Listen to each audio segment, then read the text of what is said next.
Okay, here's a short video on animal sacrifice and why it's not a good idea, despite appointed, self-appointed maybe, holy men recommending to do this. Being holy, for a start, is having one of the four stages of moksha, one of the four stages of enlightenment. So the first stage of enlightenment is letting go of the self-identity view, understanding that life experience is just what we see, hear, smell, taste, touch, and the mental activity that goes with that, the six senses just happening in the now. That's a fact. People in Bali are very well aware of that theory. So that being the case, there is only here and now, but the mental energy, the stories that we bring to it will drive us life to life. Understanding the role of rites and rituals is the second fetter. So understanding that rites and rituals serve a purpose in order to develop the path to moksha, that they are not moksha, that they do not lead to enlightenment in themselves. And so we shouldn't sacrifice other living beings because there's no reason that that would help. The ceremonies are there to remind us to follow our ethical precepts, to remind us to practice the path to moksha, to remind us to make that as a priority in our lives.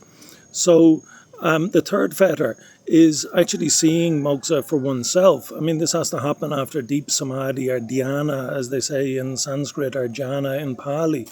And in order to do this, I have some company from a nice dog here. Hello, friend.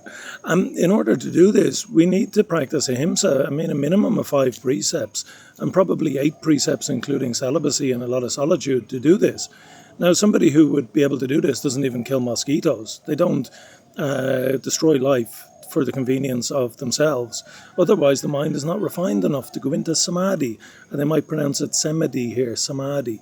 So to go into samadhi, to go into the 4 jhanas, which are required to have these insights, to be able to understand about past lives, this is required. This is why you cannot appoint somebody a saint. You cannot appoint them a holy person. This doesn't work by appointment. This is a natural process, and it's true. But this is not something that a holy person wouldn't even want money to do a ceremony. They've already had a glimpse of moksha. Why would they? They understand the power of karma, of good karma. They understand the power of bad karma. That's why they would never do something like that.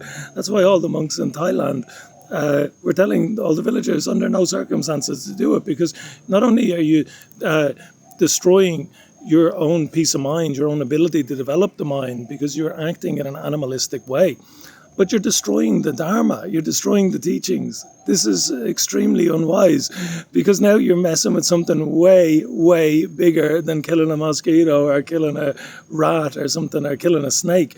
This is way bigger. This is serious consequences. You teach your children to do that. When you die, you'll be going to the lower realms and they'll be following you and they'll carry it on. And you'll still be earning the vipaka karma, the outcome of that action as you do it. Now, it can be swapped for an unfertilized egg or plants. And if we do this, then we're keeping the ceremonies alive. These ceremonies are amazing in Bali. They keep the wonder, they keep the knowledge of the Dharma going in society. This is fantastic. But the ceremony itself is not the outcome. It's not, it's there to teach. If we can put it into action and we keep these ceremonies going in a peaceful way, this is wonderful. This is really powerful. So for the sake of not killing a living being and swapping something out for an unfertilized egg. Okay, if they want to use a fertilized egg, I don't recommend it, but it's a lot less harmful. And a plant, and this can be done. There's no issues with doing that.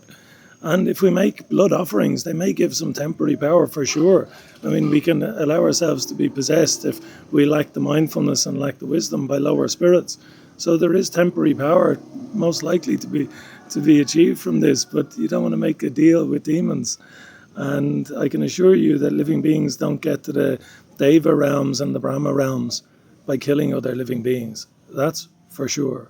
And it doesn't take a genius to figure out why. Okay, I hope that helps.